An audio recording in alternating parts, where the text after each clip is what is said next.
Irmãos, de um tempo para cá temos falado sobre alguns personagens bíblicos. Hoje vai ser o meu último sermão nesse estilo. E o texto de hoje é Jeremias. Jeremias capítulo 8.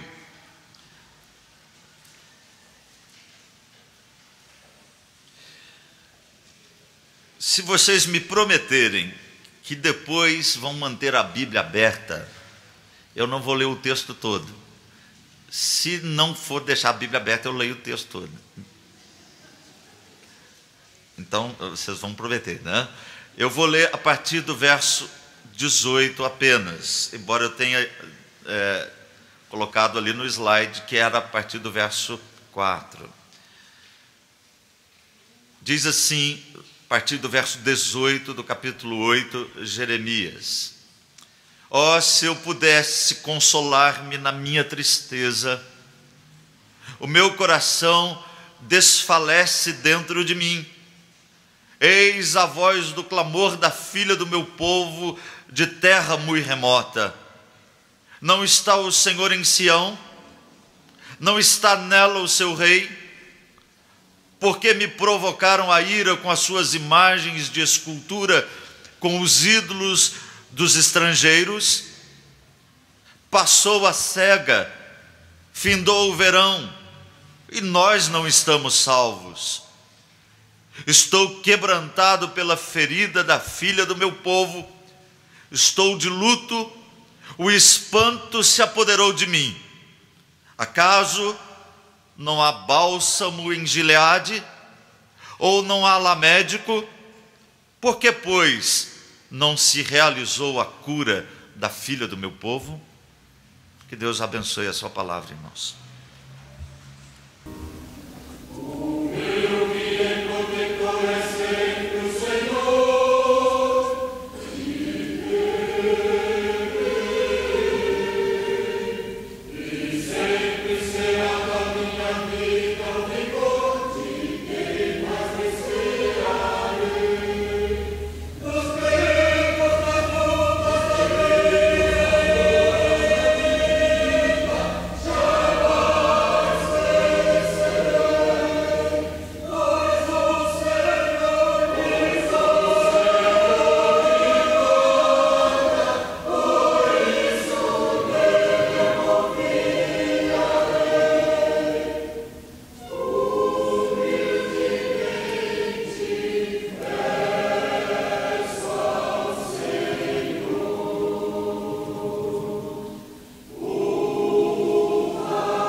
O salmista diz isso, né? Prefiro estar à porta da casa do meu Deus, permanecer nas tendas da perversidade, que nós possamos desejar habitar na presença do Senhor. Semana retrasada, se não me engano, esses dias, a caixa de correio lá da minha casa fez aquele barulhinho que faz quando a tampa bate, porque o carteiro colocou uma carta ou uma correspondência, e fez aquele barulhinho. Eu fui lá e falei assim, deixa eu ver o que chegou na caixa de correio da minha casa. E aí veio uma carta, eu não sei se você recebeu essa carta também, que dizia mais ou menos assim, eu não lembro de todo o teor, mas mais ou menos assim: você pode estar sofrendo de mal olhado. E os sintomas de mal-olhado são os seguintes. E aí vem dor nas costas, enxaqueca, você começa algo e não consegue terminar. E eu fiquei pensando que tudo então na vida deve ser consequência de mal-olhado. Toda enfermidade, toda dor, todo sofrimento, toda dificuldade é porque alguém olhou atravessado para nós. E é impressionante como as pessoas acreditam nisso. E depois lá de apontar uma série de sintomas, no finalzinho está lá assim: se você quer ser curado, venha na nossa reunião, sexta-feira. E eu não vou falar onde, mesmo porque eu não lembro também onde era. Irmãos, eu sei que isso é um exagero, que isso não é verdade, mas nós estamos, infelizmente, sofrendo de uma doença crônica, que é uma doença que tem atingido a sociedade, tem atingido a igreja e principalmente a família. Uma doença que tem destruído relacionamentos, tem enfraquecido a fé de muita gente boa, tem desviado os nossos jovens do caminho da verdade.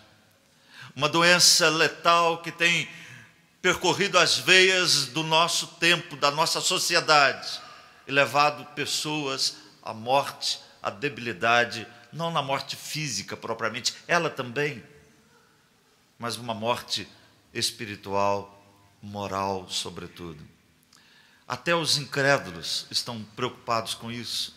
Hoje, na revista Veja, uma articulista escreveu sobre isso, sobre a violência, sobre esse tempo tão difícil que nós estamos vivendo. E eu acho importante nós pensarmos, irmãos, que a Bíblia fala sobre isso. E ela não só aponta os males dessa doença, as consequências, as causas, mas ela fala sobre a cura. E que nessa noite a gente possa pensar sobre isso, sobre essa doença terrível que está presente no nosso tempo e qual a cura que Deus promete à luz da sua palavra. Mas vamos conhecer um pouquinho sobre o contexto desse livro, o livro de Jeremias, e sobre o próprio profeta Jeremias. Os dias de Jeremias eram dias muito parecidos com os nossos dias. Jeremias, ele profetizou durante o reinado dos últimos reis de Judá, antes do cativeiro babilônico.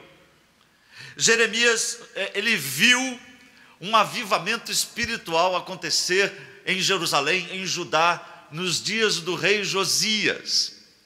Mas Jeremias viu também a apostasia invadindo a história do seu povo com os reinados subsequentes. Jeremias, então, é alguém que vê algo glorioso, mas ele vê também algo trágico acontecendo na história do seu próprio povo, do povo de Deus, do povo de Israel. Jeremias é chamado por muitos como o profeta da queda. Ele viu Nabucodonosor, o império babilônico, invadir Judá, invadir Jerusalém e levar então toda aquela nação a um declínio em todos os sentidos. Se você ler o livro de Jeremias, você vai perceber algo interessante. Por exemplo, Deus proibiu Jeremias de se casar, como sinal da queda iminente de Judá.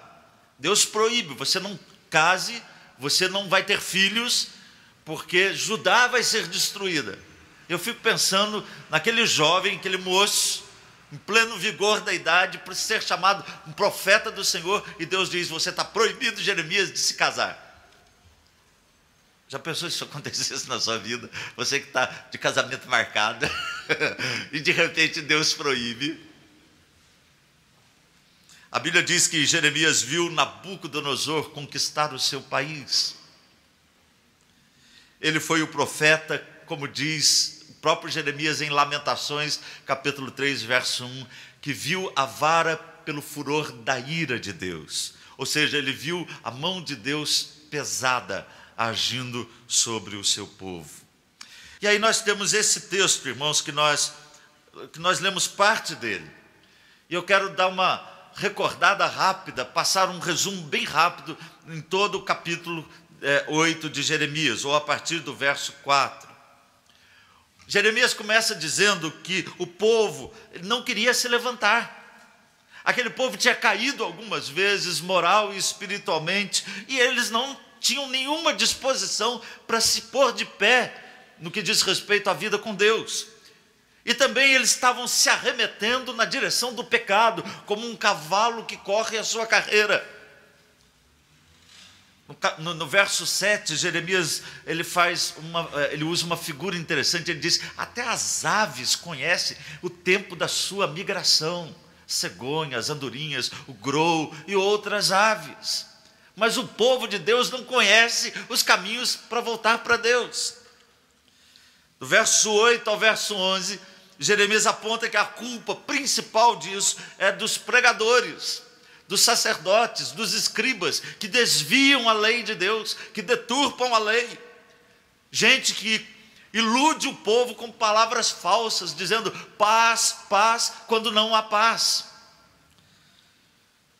No verso 12 a 16, Jeremias vai nos dizer que Deus não vai permanecer indiferente. Que dura coisa é nós nos voltarmos contra o Deus vivo e verdadeiro. E aí ele usa 4 figuras do castigo de Deus. No verso 14 ele fala da água venenosa, ou seja, aquele povo estava vivendo como que tivesse bebido de uma fonte, de uma água venenosa, e por isso eles estavam vivendo aquela realidade. No verso 15, Jeremias fala de um terror que se espalha, do pânico no meio do povo. No verso 16, ele fala a respeito dos cavalos na sua força, como que se referindo então ao inimigo que viria sobre Judá e Jerusalém. E no verso 17, ele fala sobre as serpentes e as áspides, que seriam como que serpentes abrasadoras no meio do povo. Eu creio que se trata de uma linguagem figurada para falar do inimigo que viria e destruiria Jerusalém e Judá. Essa era a mensagem de Jeremias. E aí nos versículos que nós lemos, nós encontramos a dor do profeta. Ele não fala isso com alegria. Ele não fala isso dizendo, olha, vocês vão sofrer, vocês vão passar por isso, mas ele se inclui nesse sofrimento. E ele fala do peso de pregar tal mensagem. E aí ele usa 3 perguntas perturbadoras. E ele pergunta: não há bálsamo em Gileade? Gileade era um lugar conhecido pelos seus medicamentos naturais, e as pessoas usavam aqueles bálsamos, aquelas plantas ali daquela região, para a cura de muita doença. E aí ele pergunta: não há bálsamo em Gileade? E a segunda pergunta que ele faz é: não há médico em Judá e em Jerusalém? E a terceira: por que não se realizou a cura? Irmãos, essas 3 perguntas, no entendimento nosso, que não se trata aqui de uma enfermidade física, embora ela também possa ser envolvida. À luz disso, eu quero falar sobre esse tema que eu vou propor para os irmãos nessa noite: Jeremias e a doença que não cura. Que doença é essa?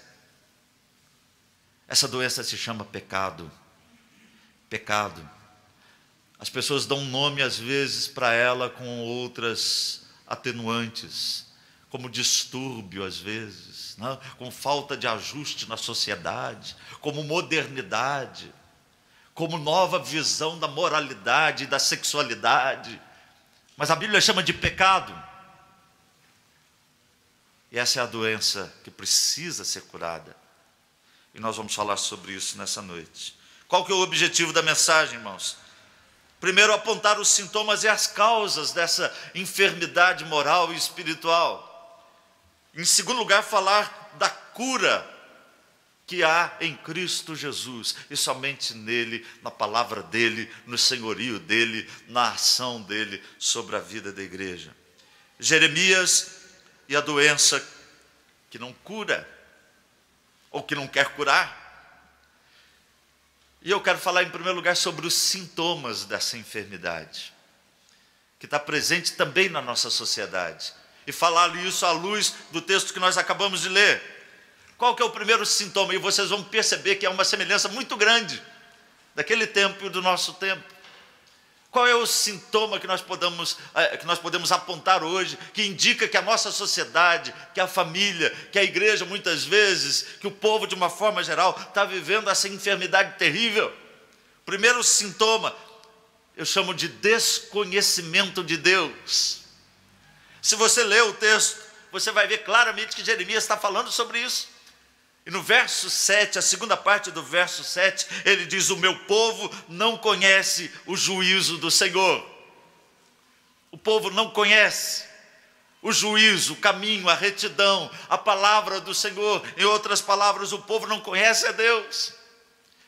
E no verso 7 ele diz também que até as aves são mais sábias. Elas conhecem o tempo da sua ribação. Elas conhecem o momento de voltar, de ir para o lugar mais quente, de sair do lugar mais frio. As andorinhas sabem disso e elas vêm para Jaú nesse tempo, quando elas vão se aquecer do frio das regiões mais frias. Mas o povo não conhece a Deus. Aliás, hoje, a visão que as pessoas têm de Deus é uma visão distorcida, de um Deus subserviente, ou de um Deus indiferente. Hoje é essa visão. Eu vou a Deus para Deus me dar, e Deus tem a obrigação de me dar. Uma vez nós estávamos participando de uma reunião de oração com as igrejas evangélicas da cidade,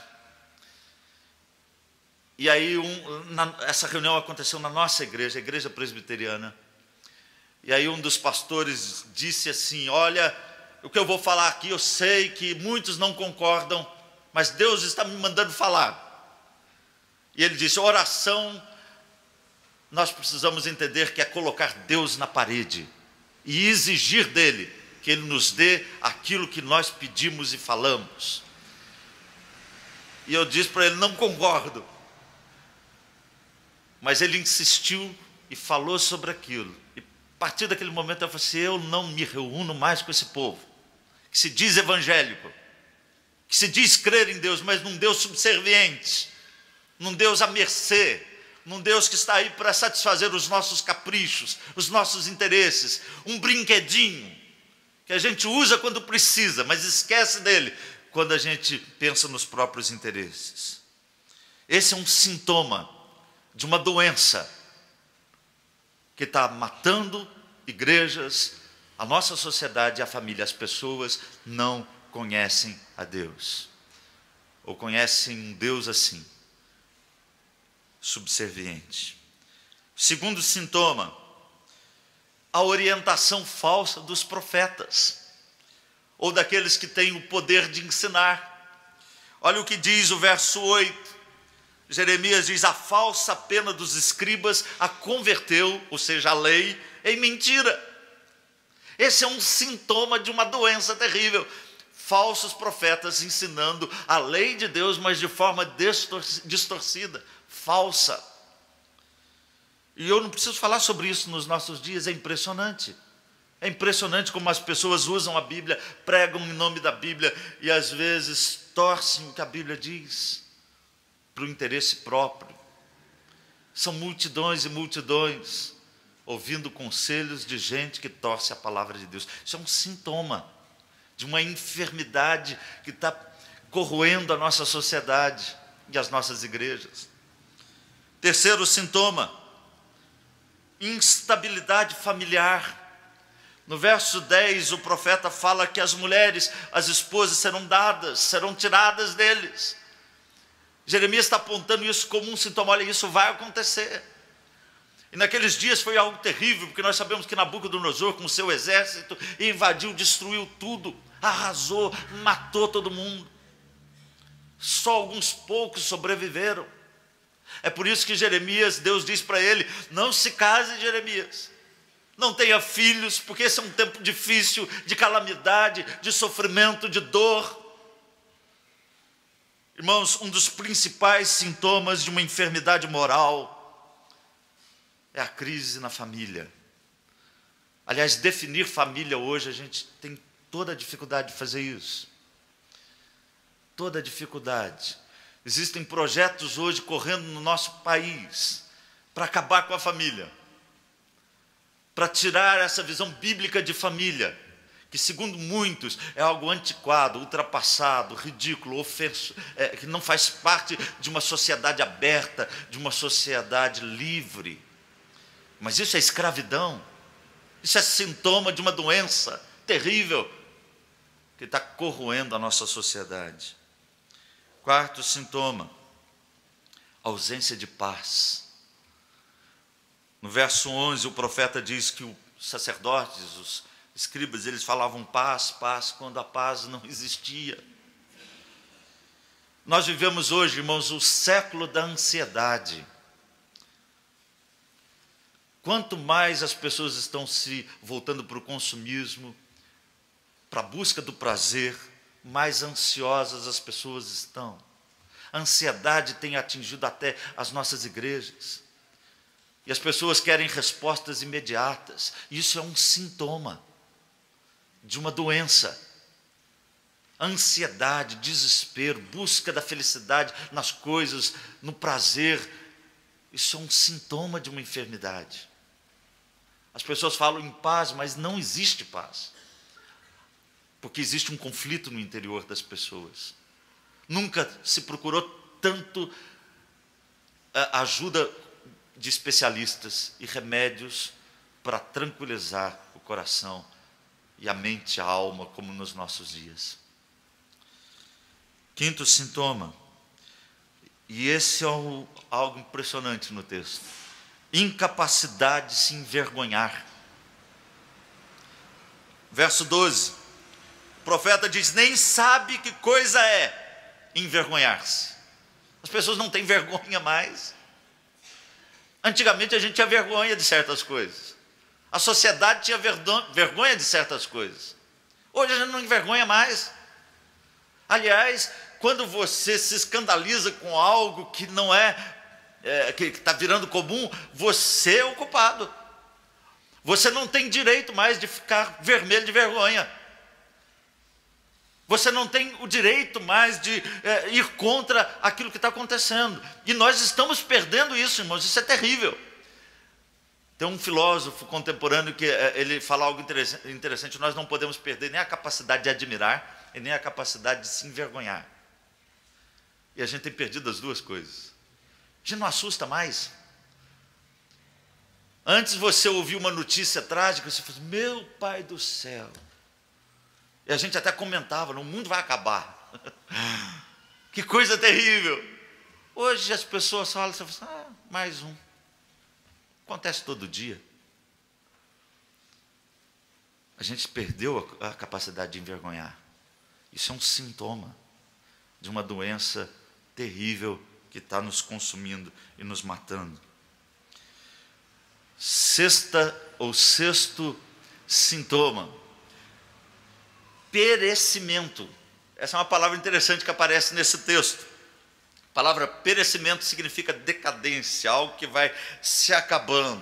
A ideia do texto é de que o castigo de Deus estava fazendo aquele povo ir se definhando aos poucos. Eles começaram a perecer. Olha o que diz o verso 14: porque o Senhor já decretou o perecimento. E nós estamos vivendo dias semelhantes a esses apontados por Jeremias. Sétimo sintoma: carestia. Verso 16: devoram a terra e a sua abundância, a cidade e os que habitam nela. A ideia aqui é que os recursos estão acabando, que as coisas estão minguando. Alguns têm, outros não têm. A grande parte da população está vivendo a míngua, as coisas estão ficando cada vez mais difíceis. Esse é outro sintoma. Eu não tenho dúvidas, irmãos, disso, que o nosso tempo é um tempo semelhante a esse apontado por Jeremias. Mas eu não quero ficar nem muito nos sintomas e nem nas causas que eu vou apontar agora. Mas eu quero que você reflita sobre isso. As causas dessa doença, ou dessa enfermidade, que eu chamo de pecado, enfermidade moral, espiritual. Primeira causa, verso 4 a 6, persistência no engano. No verso 4, Jeremias diz assim: quem cai, procura se levantar. Quem desvia do caminho, procura voltar. E ele diz: o meu povo não faz isso. O povo cai, mas quer continuar caído. Se desvia e quer continuar longe dos caminhos do Senhor. Olha o verso 6. Este povo persiste no engano e não quer voltar. Essa é a primeira causa dessa doença, persistência no erro. Tem muito crente que às vezes faz isso, está dando com os burros na água, desculpa a expressão, bem mineira, teimoso, sabe que está errado, mas não quer dar o braço a torcer, insiste, persiste no erro. Às vezes os nossos problemas dentro de casa, irmãos, tem essa causa. A gente não quer dar braço a torcer. Persiste no erro, sabe que está errado, mas é teimoso, não muda. Segunda causa, ignorância espiritual. Verso 7 ao verso 9. Se a culpa nos que ensinam, que enganam, que torcem a lei, a culpa também dos crentes, do povo de uma forma geral, que não busca a sabedoria de Deus. Olha o verso 7, ele diz que há sabedoria nas decisões instintivas dos animais, até os animais são sábios nesse sentido, e a sabedoria aqui é entre aspas, para a gente entender bem, mas não há sabedoria no povo de Deus, diz o verso 8, não há sabedoria. E a sabedoria espiritual, diz o verso 9, ela é fruto da obediência à palavra de Deus. Essa é a causa, ignorância espiritual. As pessoas não conhecem a Bíblia, não leem a Bíblia, não estudam a Bíblia. Se a gente for fazer uma gincana bíblica na nossa igreja, como antigamente se fazia nas nossas igrejas, olha, muita gente não vai saber muita coisa. Eu não estou dizendo que é o caso de vocês que estão aqui. Vocês conhecem a Bíblia, espero, mas conhece mesmo? Será que você tem lido a Bíblia, estudado a Bíblia, e procurado se aprofundar nas Escrituras? Ignorância espiritual é uma causa de uma doença terrível, chamada doença pecado, moral e espiritual.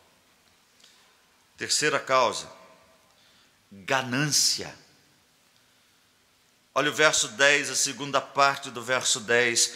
Cada um se dá a ganância. Nós vivemos no século da ansiedade, como eu disse, por causa da ganância. Ganância é uma ambição desmedida. E é impressionante, irmãos. Provérbios 1,19 diz que o espírito de ganância tira a vida de quem o possui. E Judas 1,11 diz que ganância é o caminho de Caim. O caminho de Caim, o caminho da ganância. Essa é a terceira causa. A quarta causa, eu chamo de lealdade dividida. Verso 19, diz assim: porque me provocaram a ira com as suas imagens de escultura. Sabe o que eu chamo de lealdade dividida? Porque o povo não deixou Deus de todo. Não se trata de abandonar Deus por completo, mas de dividir a lealdade. Eu oro a Deus, mas quem sabe eu também faço as minhas orações a outra coisa qualquer. Eu tenho Deus como meu Senhor, mas eu tenho outros senhores na minha vida. Antes, a gente erra pelo excesso do que pela falta. Uma vela para Deus, a outra para o cão, para segurança. Não é assim que o povo às vezes fala, e às vezes tem crentes também agindo assim. Deus não aceita lealdade dividida, porque Deus não reparte a sua glória com ninguém. Jesus diz: não podeis servir a dois senhores. Vocês não podem. Ou você serve um, ou serve o outro. Não tem como servir os dois. 4 causas dessa doença chamada pecado, que atinge a vida moral e espiritual dos nossos dias. Mas tem uma pergunta aqui que eu quero terminar com ela como terceiro ponto da nossa mensagem. E o médico, onde está? A igreja de Lavras é uma igreja que tem muitos professores da universidade. Não tem nenhum médico na igreja. Aqui tem 1%. Mas a minha mensagem não é para vocês que são médicos, não? Mas é para todos nós pensarmos nessa pergunta de Jeremias, quando ele diz: e o médico onde está? Onde está?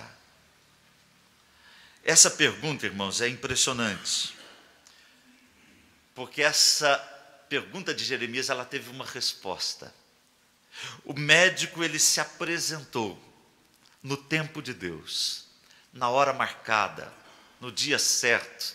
A Bíblia chama de plenitude dos tempos. Mas sabe o que é interessante? Essa pergunta de Jeremias ficou mais de 500 anos sem resposta, esperando acontecer. Mais de 500 anos. Essa pergunta de Jeremias ficou no ar. Onde está o médico? Jeremias anunciou a promessa, ele fez a promessa, no capítulo 30, verso 17, se você ler, o texto vai dizer que haverá cura, que haverá solução para o povo de Judá, para Jerusalém. E aí nós pulamos para as páginas do Novo Testamento e abrimos num texto que eu quero ler também nessa noite, Lucas capítulo 4, o verso 18 ao verso 21. E aí nós vamos aprender claramente quem é o médico. Lucas capítulo 4, o verso 18 ao verso 21.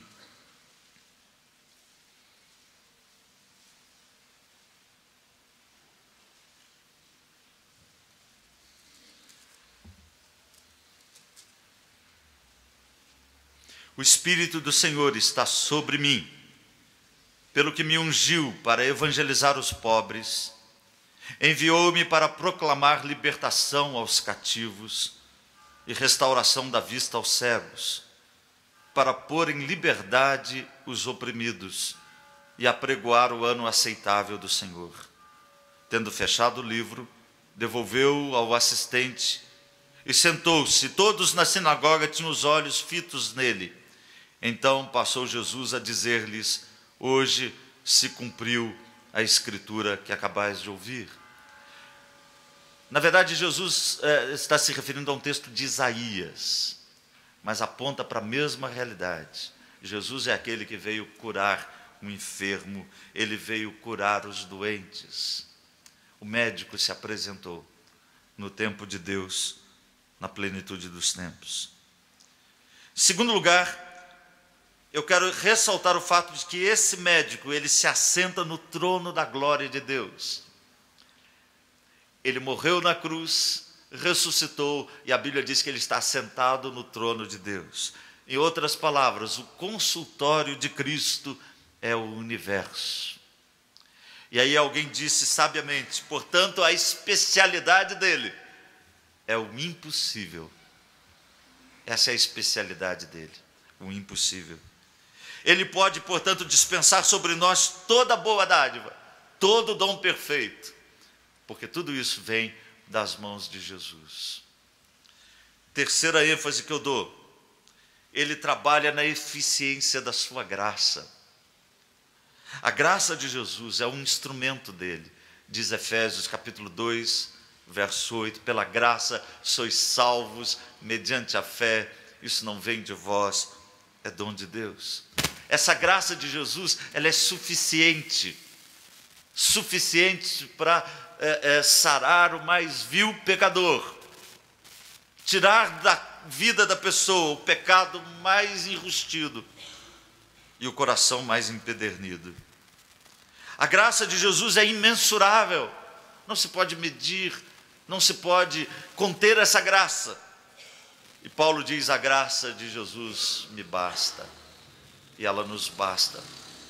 Então, esse médico que se apresentou no tempo e no espaço, Jesus, que tem o seu consultório no trono da graça de Deus, portanto a especialidade dele é o impossível, que trabalha com o instrumento da graça, esse médico também, como diz o que nós vamos falar aqui, ele cobra de você gratidão. E gratidão, irmãos, não é só dizer Deus, muito obrigado. Gratidão é viver para Deus. O salmista diz: que darei ao Senhor por todos os seus benefícios para comigo? E ele responde: tomarei o cálice da salvação. Esse é o preço da consulta, gratidão. Sabe qual que é a essência do pecado? Falta de gratidão. Por que as pessoas não estão felizes com elas? Querem um corpo diferente, querem um sexo diferente. No fundo, ingratidão. Ingratidão. Querem uma esposa que não é a dele, querem um marido que é da outra. Ingratidão. Estão correndo atrás de beleza estética exageradamente. Ingratidão. Eu não estou dizendo que é errado as mulheres se embelezarem, por favor. Eu estou falando que é errado exagerar nisso. Exagerar. Esses dias eu descobri uma coisa interessante. Que a palavra cosmético tem a ver com cosmos. E com aquela ideia de caos. Então, cosmético é colocar ordem no caos. Nada contra, mas às vezes há um exagero. Há um exagero. Falta de gratidão, irmãos. Essa é a essência do pecado. Muito bem, terminando a nossa mensagem, o tema nosso, Jeremias e a doença que não cura, ou que não quer curar. Falamos sobre os sintomas, em primeiro lugar, falamos sobre as 4 causas, em segundo lugar, e falamos sobre o médico, onde ele está. Ele é Jesus, ele se apresentou, ele está aqui para te curar de toda enfermidade espiritual e moral. Eu quero terminar com algumas aplicações. Primeira, como anda a sua saúde espiritual? Como que anda? Você está bem espiritualmente falando? Sua vida com Deus está legal? Sua vida moral, como é que ela anda? Tudo jóia? A gente se preocupa tanto com a saúde, e está certo, precisamos preocupar. Precisamos preocupar com a nossa saúde física, mas e a saúde moral e espiritual? Está bem? Segundo, analise os sintomas. Tudo isso que eu falei nessa noite, passe em revista a sua vida. Como é que está? Você está sentindo alguma coisa que realmente está fora do lugar? Ou está acontecendo algo e você precisa de cura? Terceiro lugar, combata as causas, e eu vou colocá-las aqui para você lembrar. Persistência no engano, ignorância espiritual, ganância e lealdade dividida com Deus. Combata isso. Quarto lugar, há um médico que cura. Jesus Cristo. Jesus. Só Ele pode curar você. Quinto e último lugar, para todos os crentes que já conhecem Jesus como médico dos médicos, siga as orientações do seu médico, com letra maiúscula, com as orientações de Jesus. Faça isso. Que Deus nos abençoe, irmãos. Vamos cantar o hino 132, Samira. É isso, né? Vamos ficar em pé, irmãos, vamos cantar esse hino com alegria no nosso coração, bem animados, louvando a Deus nesse instante.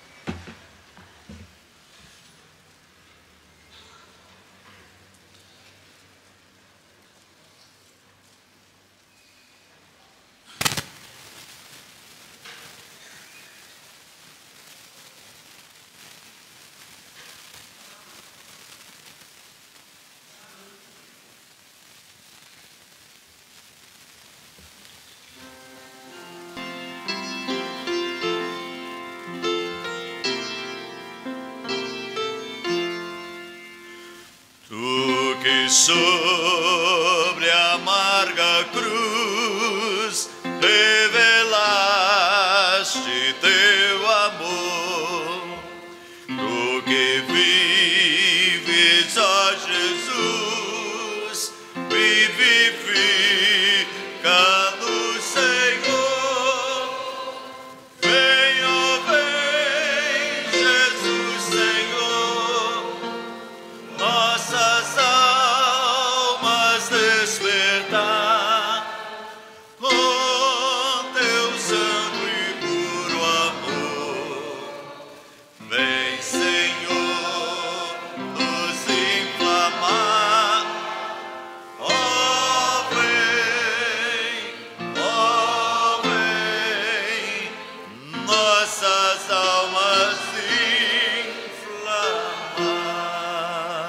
só as mulheres.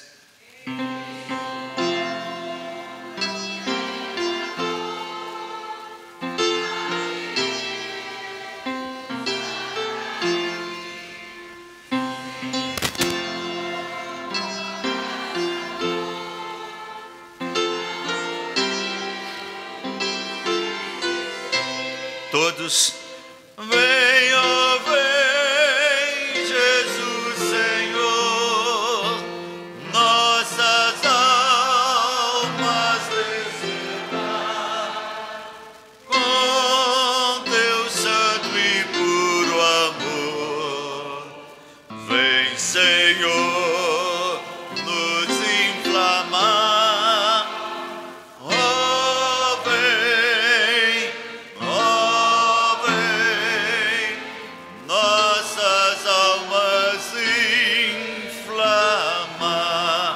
Homens, quantos que corriam bem de longe agora vão, outros seguem, mas também sem fervor vivendo estão. Todos. Vem, ó, vem, Jesus Senhor.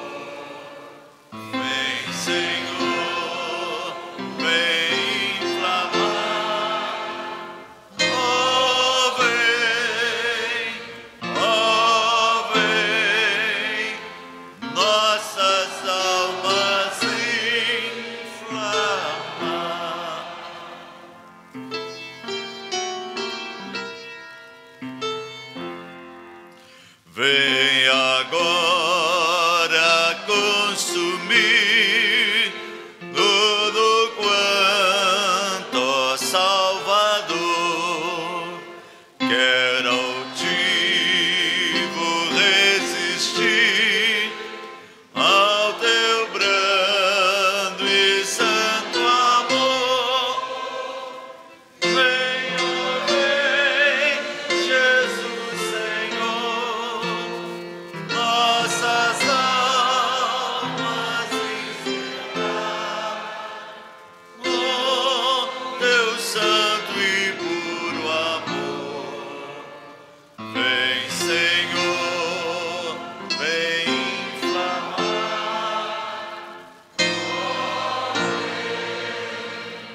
Oh, vem, nossas almas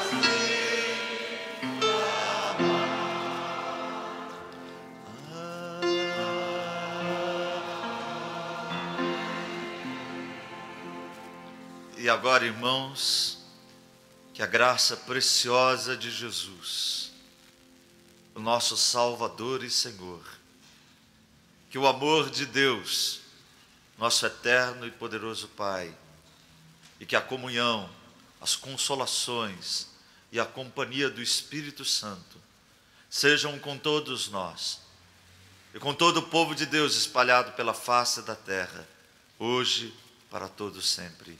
Amém.